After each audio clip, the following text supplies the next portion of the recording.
Hoy Infinito les presenta al doctor Brian Weiss, una eminencia mundial, descubridor y creador de la terapia de vidas pasadas.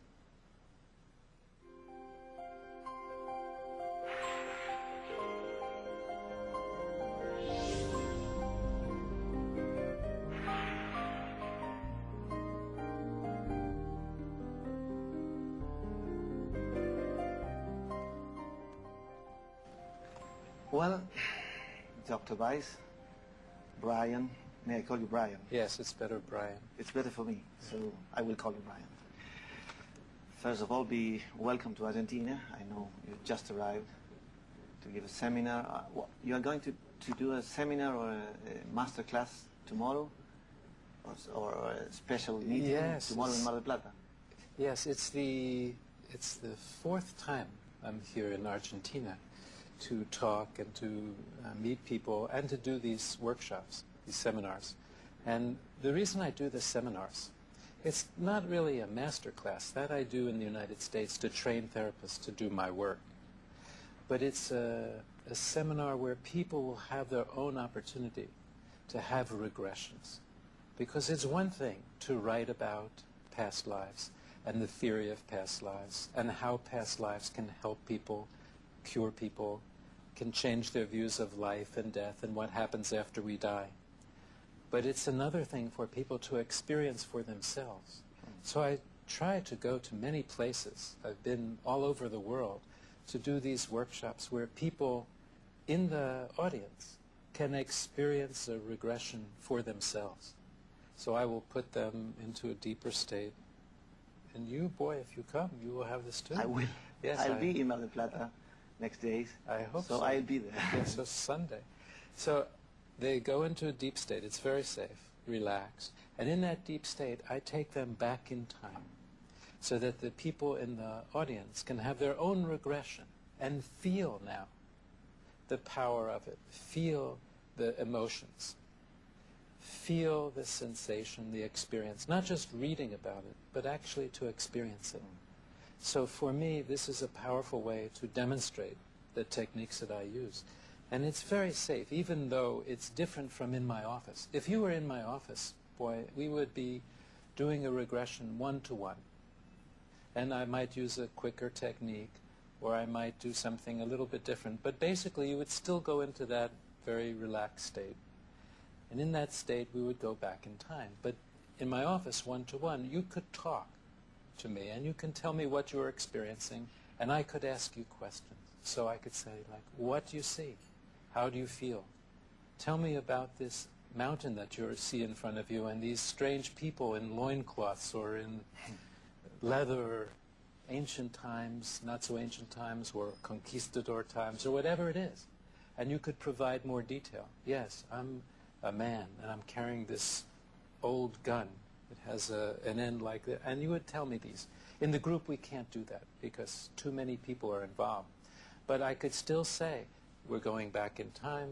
You're going to visit this experience, this scene from a past life. You won't be able to tell me about it because there are too many people, several hundred people. I'll tell anyway. I will tell you. But the experience is still powerful. Not as powerful as in the office, but still very interesting.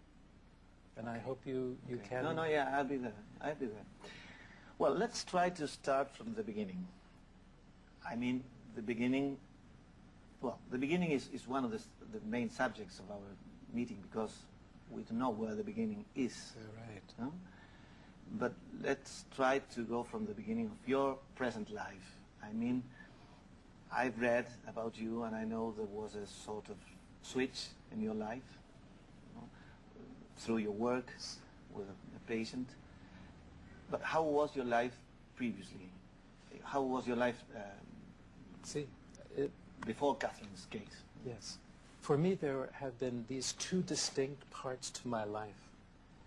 So it was very clearly a BC. As we say in English, BC means antes Christ, so yeah. AC. But in English, it's called BC and AD, after death. So BC for me is before Catherine. Before BC.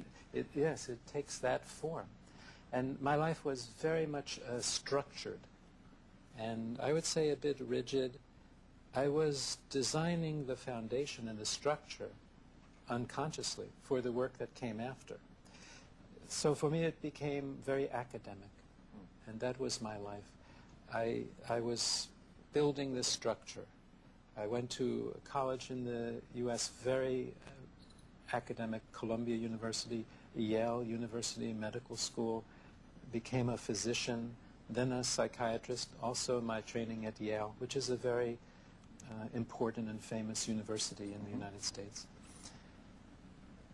And writing papers, scientific papers, book chapters, and becoming a professor, moving up the ranks academically, moved to Miami, Florida in 1974, becoming professor of psychiatry at the University of Miami and chairman of the psychiatry department at Mount Sinai Medical Center in Miami Beach. Very rapid advancement in the academic world. And I had written more than 40 scientific papers and book chapters. And that was my life before Catherine, academically. Otherwise, my life was going, I wouldn't say smoothly, because there was a death of a child in this time before Catherine, and the death of my father. But my marriage was a long-time marriage. My wife and I have now been married 39 years. We met in 1963. I can't even do the mathematics anymore. And we were young, very young, but it was like Almas gemelas. It was, love came very quickly, and we're still together after all of these years. But that part was going well, except for the death of my first child, a son, who died in 1971, about 9 years before the therapy with Catherine began. Mm-hmm. And then I had 2 children after that, so they're grown now, and that part was going well. My professional life was going very well also. And I was kind of what a psychiatrist has become these days, a secular priest. So I was more agnostic. I did not believe in reincarnation, not in past lives, very skeptical about these things. I did not believe in New Age, did not know much about it. Much to my embarrassment today, because that meant I did not have an open mind. I had already prejudged these things. And my mind, was following Freud and following the new field of biological psychiatry. And that was my life when Catherine came in and began the second half. Yeah. I did not realize this right away, but that was the beginning of the second part of my life. So we can say that in your present life, you have 2 lives, a little bit, no? Yes, exactly. And it's very different now, because after Catherine and finding out about past lives and spiritual dimensions and masters and all of energies, all of these other areas that I knew nothing about, now I changed completely in terms of my values, in terms of what's important to me and what is not important. But I didn't change the structure. The scientific structure is still there. So everything that happens, I still filter through that lens. That remains. It's like a base, Yes. When you build a building or you paint a painting, you create a base, and then you build more creative over that base. No? Exactly. So maybe it worked. It was important for me, because I think without that base, I wouldn't have the stability to filter what comes through now. Because in the New Age field now, there's a great deal, or this holistic field, or spiritual psychotherapy, whatever names you want to put on this. There are healing and healers. There's a great deal that is valid, that really works. And I've seen healers and psychics and others from all over the planet. Incredible things I've witnessed. And others who are not at all opportunistic and really not real. And I have to be able to filter what's real from what's not. That's where the base helps me a lot. And what happened when Catherine appeared in your life? Well, when she appeared in my life, at first nothing happened. because for 1.5 years we did traditional therapy. She wouldn't take any medicine because she had a lifelong fear of gagging or choking. And so she couldn't take medicine because she had difficulty swallowing. She couldn't swallow pills? No. And she had lots of symptoms: anxieties, phobias, depression, insomnia, panic. And so for 1 year, more than 1 year, I treated her with just psychotherapy. I had learned to do this, of course, in my training. We didn't make too much progress, a little bit, but not very much. And so I fell back on a technique that I had learned some years before Catherine when I was an intern. I had learned how to do hypnosis. Hypnosis is putting people into relaxed states so that they can concentrate, their memory is improved, and their body is very relaxed. It's a normal state. We're all hypnotized every day. When you drive your car and your mind wanders and you forget the last few blocks, but you didn't crash, that's hypnosis. When you're watching a movie and you're so absorbed and concentrating in the movie that you don't hear the people eating popcorn around you, that's hypnosis. Reading a good book and you don't hear the traffic, that's hypnosis. When you look into the eyes of the person you love, that's hypnosis. That's hypnosis, oh yes. Okay. A little deeper state. And there are many levels. So I use that with Catherine to put her into a deep state of concentration because she could not remember much from her childhood. Can we stop for a minute and we go back with this story? Sure. Okay, thank you. Volvemos en un minuto con el Dr. Brian Weiss.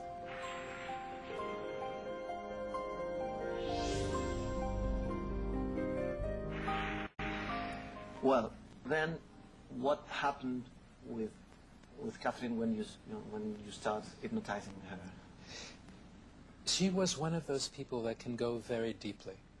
And the first time she went very deeply, she did go back to her childhood and remembered traumas from her childhood, significant traumas. And yet her symptoms persisted. She was remembering with emotion, which we call catharsis. And yet her symptoms were still there. So I thought, we have to go back even farther. Maybe instead of 5 years old, because she was remembering when she was 5, something happened when she was 3. And so the next session I told her, go back to the time when your symptoms first began, thinking that she would go back to a younger age. Yeah. And she went back about 4,000 years, because she took that literally. You opened a new door, a new big door. Yes, for both of us. She did not believe in past lives either. And she was with a different name and a different face and describing with vivid details and emotions a life where she drowned in a flood or a tidal wave nearly 4,000 years ago. Her baby being torn from her arms by the force of the water. She did not have any children in this life.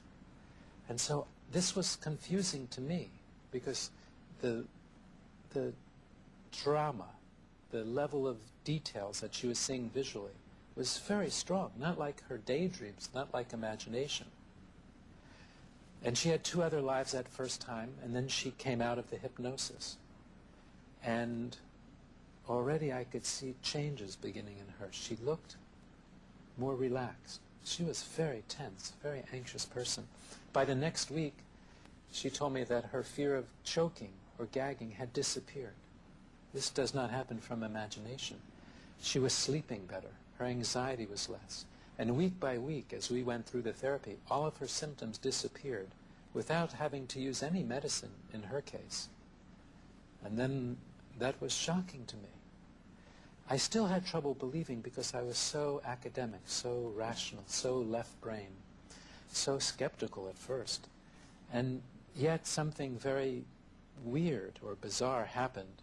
About the 4th or 5th session, she died in one of these ancient lifetimes, floated above her body, finding a beautiful light, being replenished by the light. And she told me there were 2 people there at the light to see me, my father and my son, both of whom had died before the sessions with Catherine began. And she told me my father's name.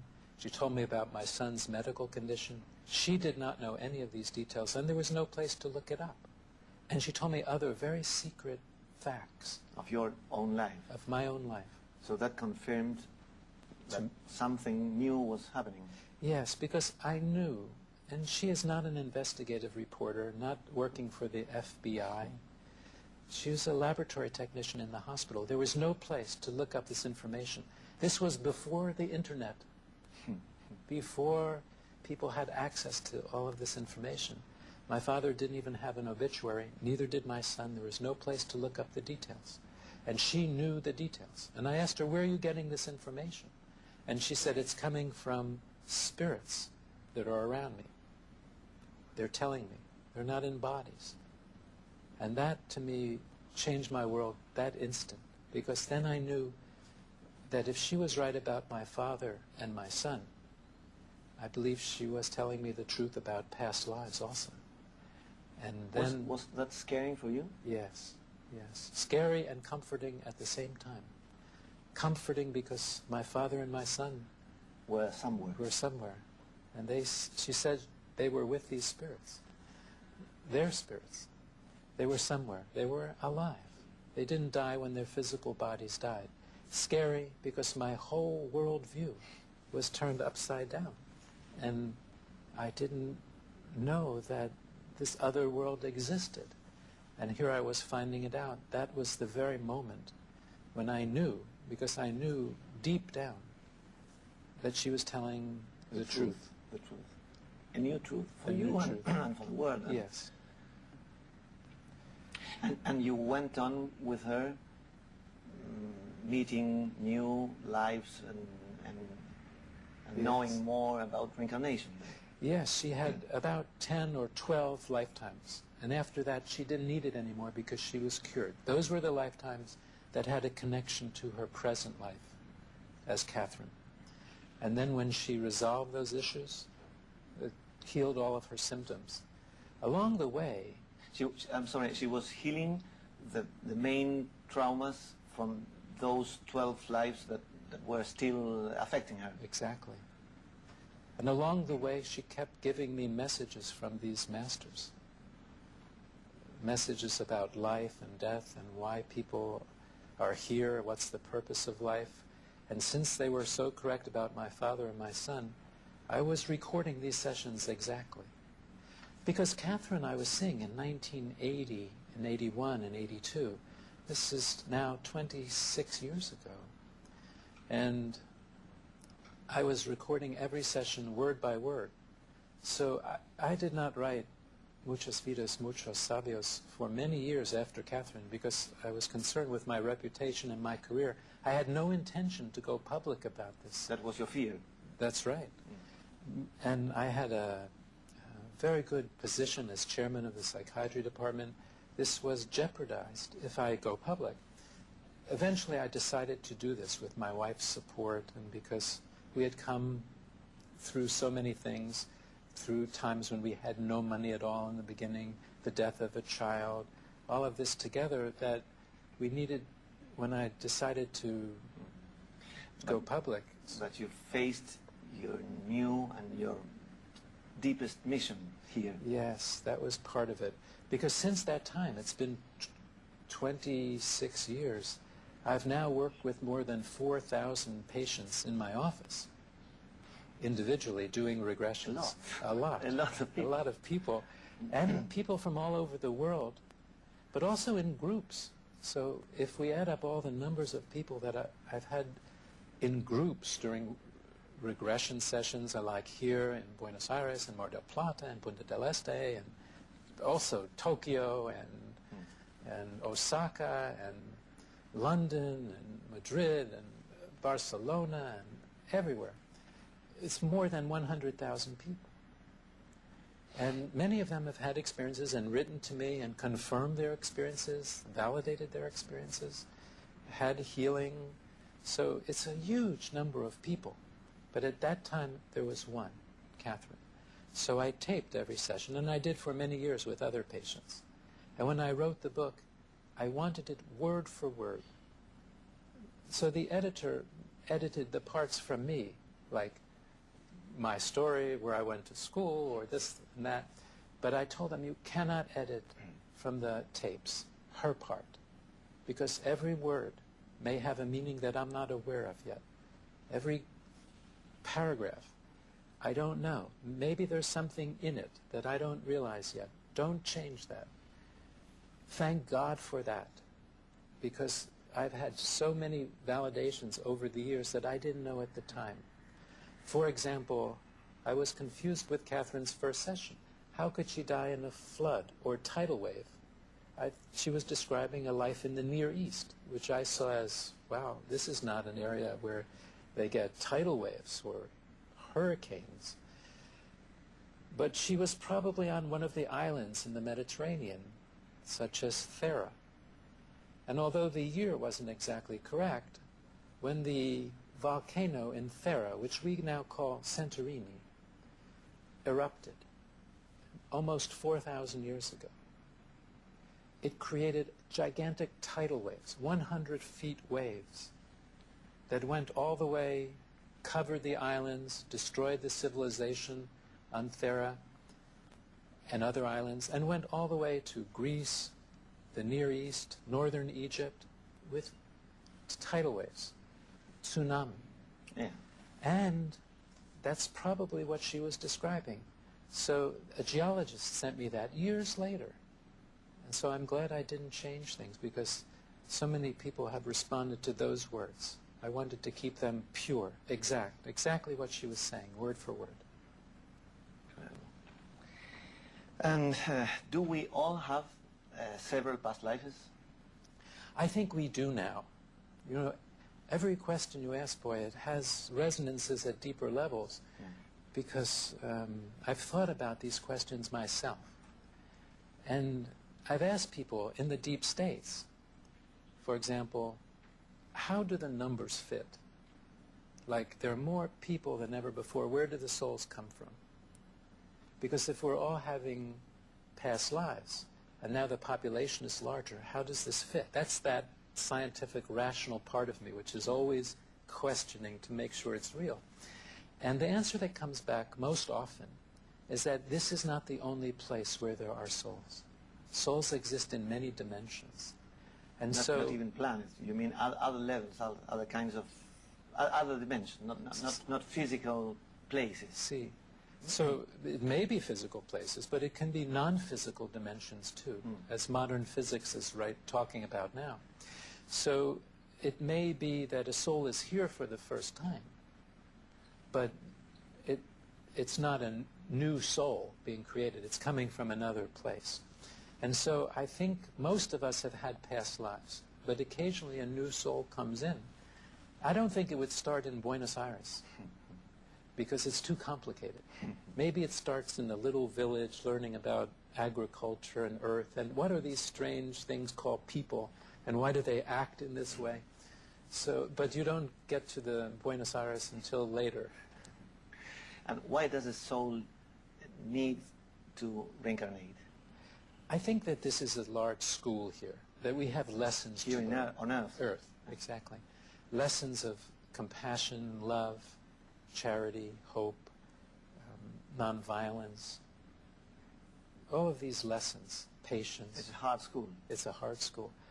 This is the hard place. This is the hard school. The other side, what people call heaven, which may have many different dimensions and levels also, that's not so hard.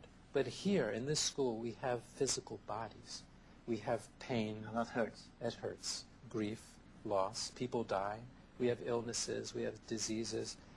It hurts. So it's a very hard school. But it's a wonderful school, because here we have physical love.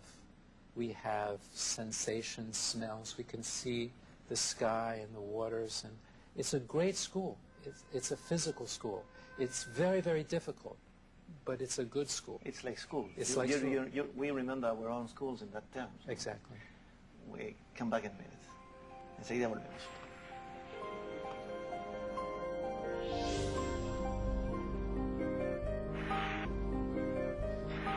Is the unconsciousness only one for all of our lives, or is an unconsciousness for each one life we live?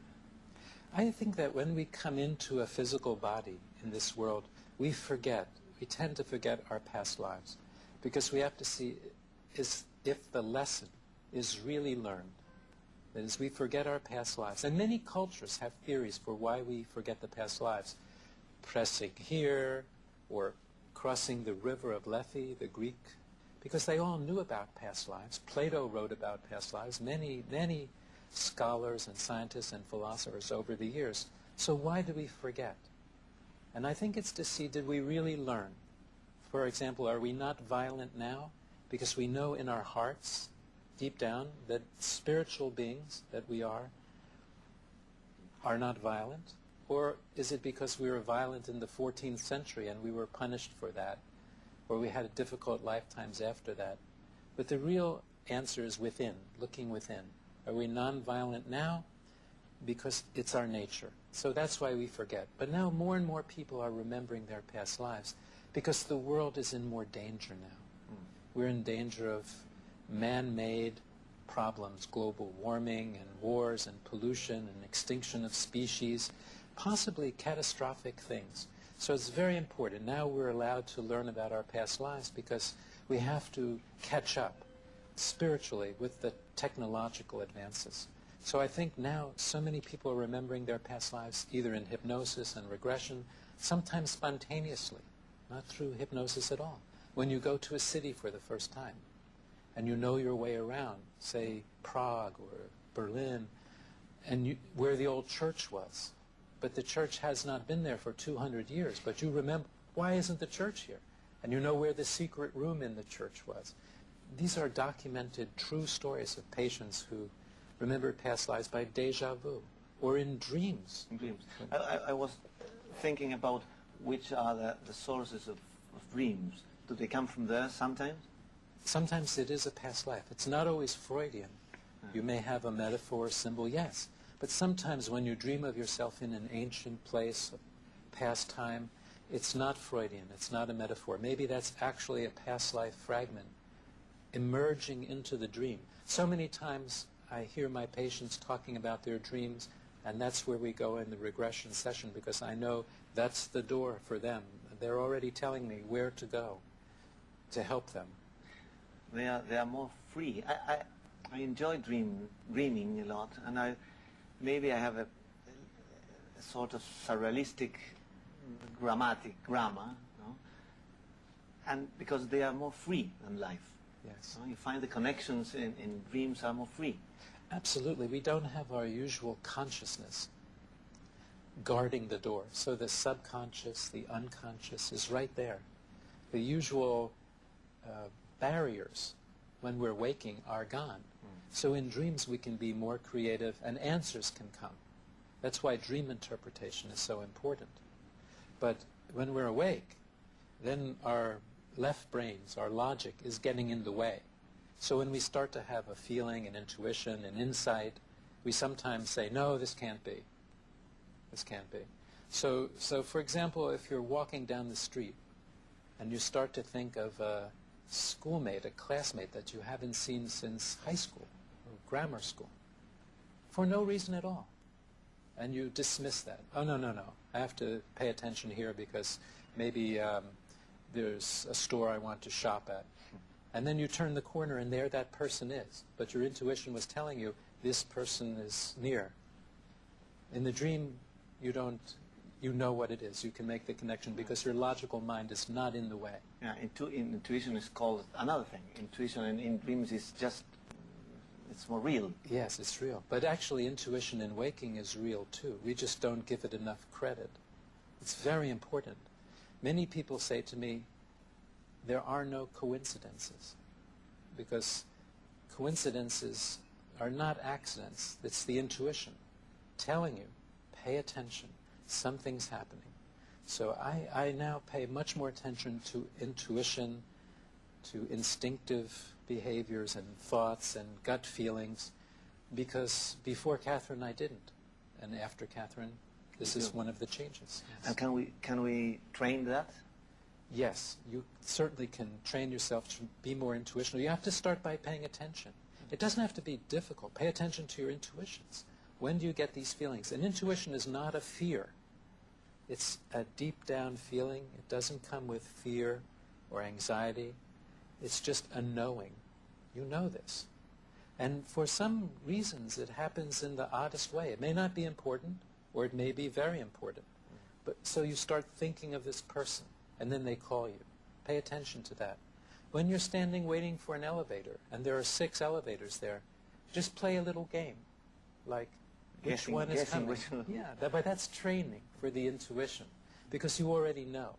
When the phone rings, guess who's calling. Before you look in the identification or anything like that, this is all the training. Meditation is another way. I've started doing that, but that's not for everybody. You train yourself to clear your mind, to become mindful. And that just means to watch what's going on inside your mind, without comment, without editing, but that helps you to pay attention to your intuition also. It can be life-saving. Boy, for example, you get an intuition, stop, just before you walk in front of a bus. You should pay attention to that. And does meditation help to merge these feelings or these knowings, make the space more clear? Absolutely. During my life, I've tried some different techniques of meditation. And is there one better than others, or are all the different shapes of the same way to getting in touch with oneself? I believe they're all similar. They're different techniques, but you're going to the same place. And that place is awareness. It's mindfulness. Just aware of what's happening when you're not thinking. And this is a very useful technique, whichever technique you use, because that's what you want, the end result. So if you're walking from here to Avenida Florida, there are probably many ways of doing it, but your destination is the same. You can go this way or this way or this way. You can walk, you can take a taxi, whatever. But as long as you wind up in that place, you are where you're supposed to be. Meditation is like that. It's the means to get to a place of peace, inner peace, and mindfulness, awareness, whichever route you want to take. So take what's ever easiest for you. There's no one way. And many different types of meditation teachers. But it's useful because it helps to clear the mind. In India, some people remember their past lives by meditating backwards, backwards, backwards in time to when they were younger, to when they were a child, to when they were an infant, to when they were in utero, and back into a past life. For those of us from the West, that's too disciplined, too tedious. We need help. We need help. Your help in this case, for example. I just speed it up. Same result. That's like walking to Mar del Plata. I prefer the airplane, so we can get there quickly. And do cells have any kind of consciousness or memory? Are cells other parts of this kind of different shapes we can use? Cells of our body, yes, I think, do have consciousness in the sense that there may be a cellular memory.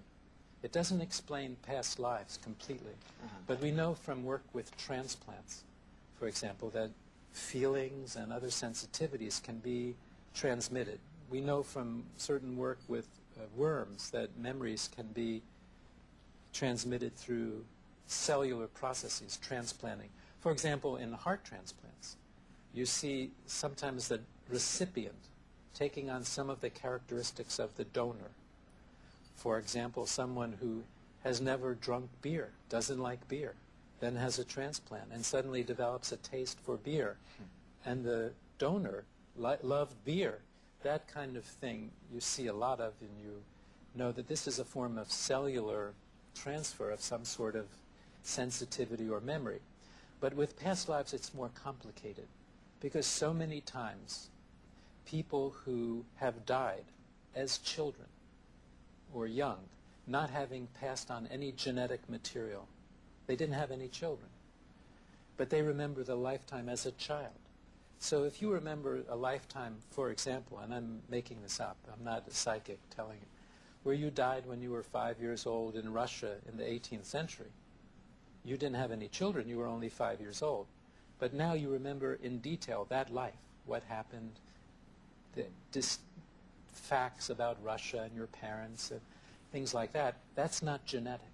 You don't have a genetic link to that little boy a couple of centuries ago in Russia. So we know that it's more than genetic transmission.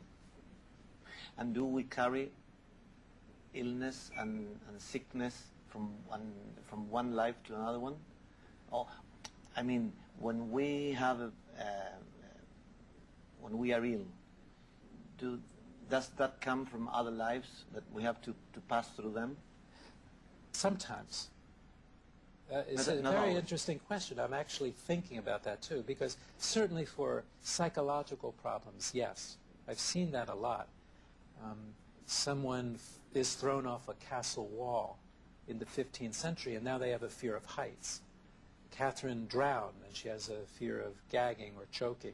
And she also wound up having a fear of water that I didn't even know about. So we bring those symptoms or illnesses, anxieties, depression, with us. Vulnerabilities. But then I was thinking, well, what about physical diseases like cancer or something like that? I know we bring pain with us. Absolutely. But, for example, I was seeing a radiologist, a doctor in my hospital, who had terrible back pain for years. And he went to orthopedic surgeons and chiropractic physicians and others with no relief.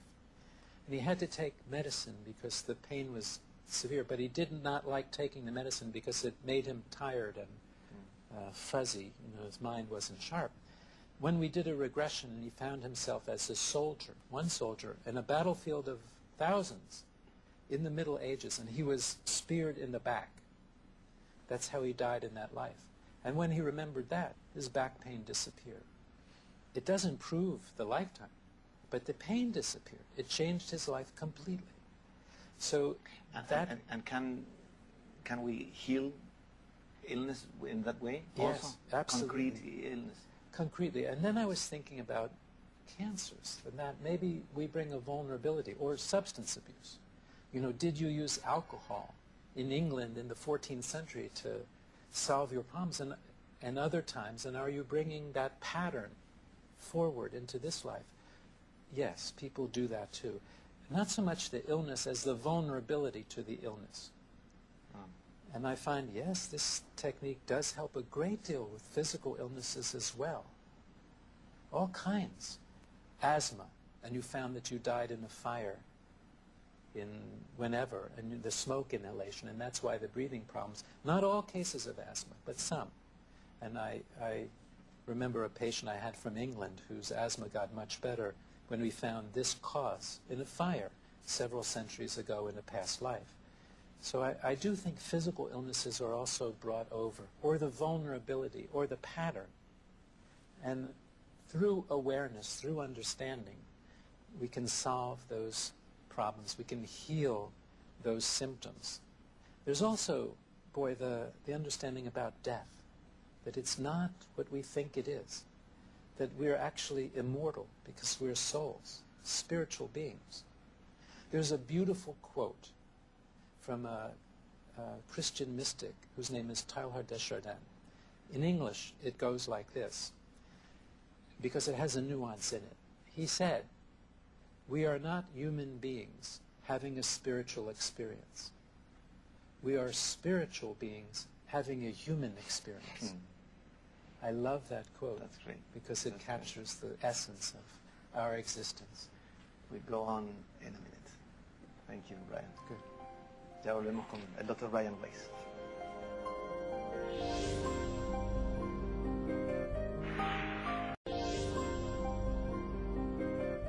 Well, we talked about illness, and we talked about death.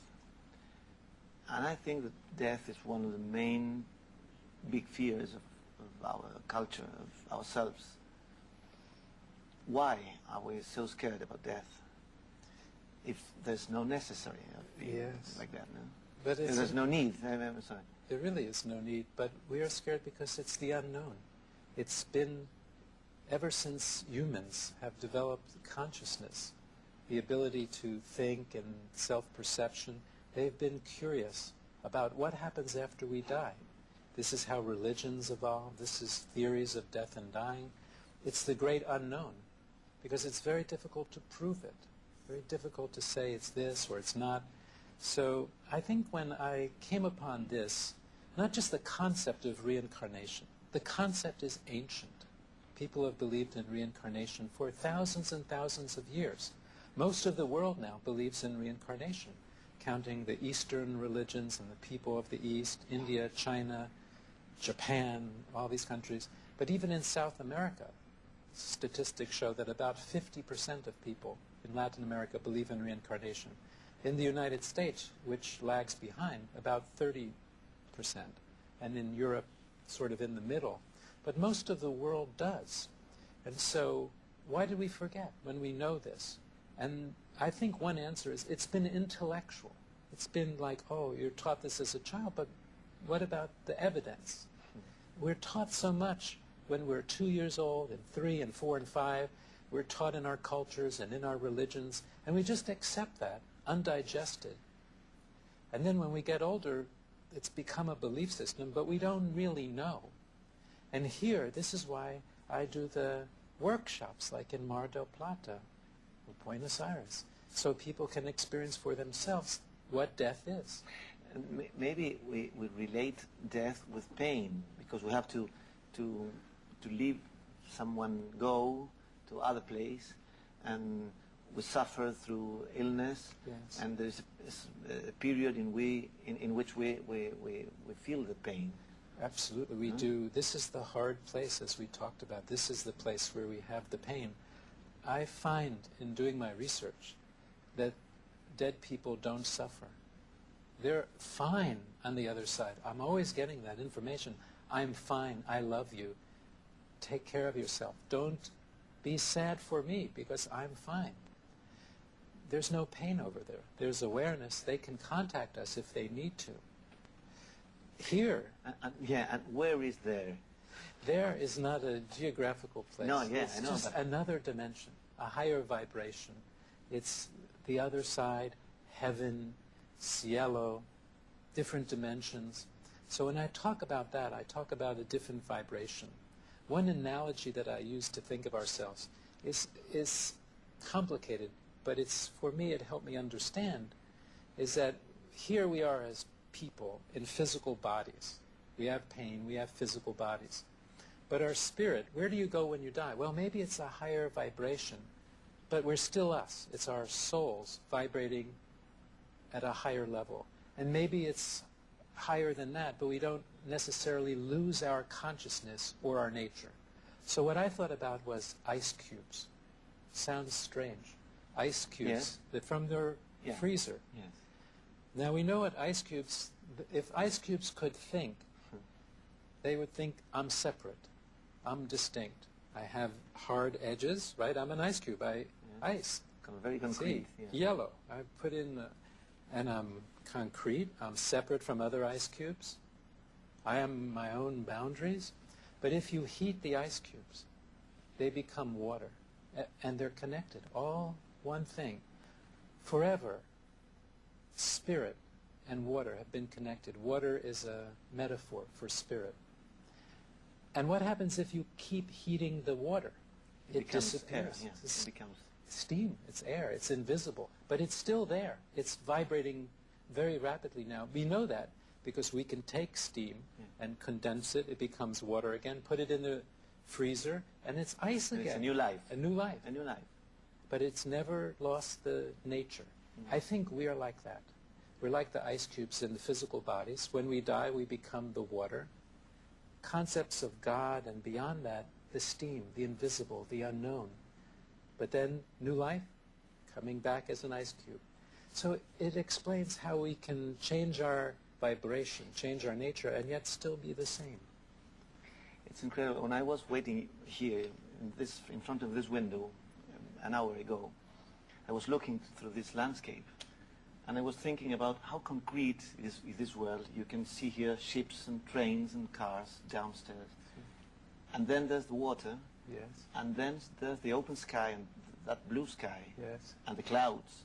And I was thinking all about that just to ask you about these two levels between concrete world there, down, and this other thing that we have to deal with both of them. And it's very hard to do that. It is. But it's our challenge, no? Absolutely, because they're connected. The worlds are connected. There's contact all the time between the worlds. And I've studied mediums, people who can bring messages from the other side, because this is part of being a psychiatrist. I need to understand in my structure, how do people do this? How does the mind connect and get this information? And because I've had this experience myself of people, mediums didn't even know I had a child that died, or my father, and now they're giving information, much like Catherine, but they didn't even know me. And they talk about these things. And so I wonder, how do they do this? So this is a connection to the other side. People in hypnosis, after death, can do this, death in a past life. And that's the voice of the masters. It may be, yes. I think they're spiritual guides, masters, angels, whatever word you want to use. So often we as humans get distracted by a word, and we forget. So people say to me sometimes, boy, they'll say, well, what are masters? What are masters? And I'll say, well, they're spiritual wisdom, intelligence, energy that don't need bodies on the other side. So I don't understand that. I said, think of them as angels. Oh, I know that. I know that. Yes. Just a word. Just to end, which is the message they have for us? Love. It's always the same message. Only love is real. Love each other. Be compassionate. Don't do these things. Don't hate. Don't do these negative things. It's all about love. That's the energy. That's why we're here. That's the big lesson. That's the only lesson. Love, love, love. And that keeps coming through. And that's what we have to master. Love. Thank you. Thank you very much. So, thank you. Estuvimos con el doctor Brian Weiss. Y lo último que dijo, ustedes lo han oído, es amor. Que se desparrame sobre todos nosotros.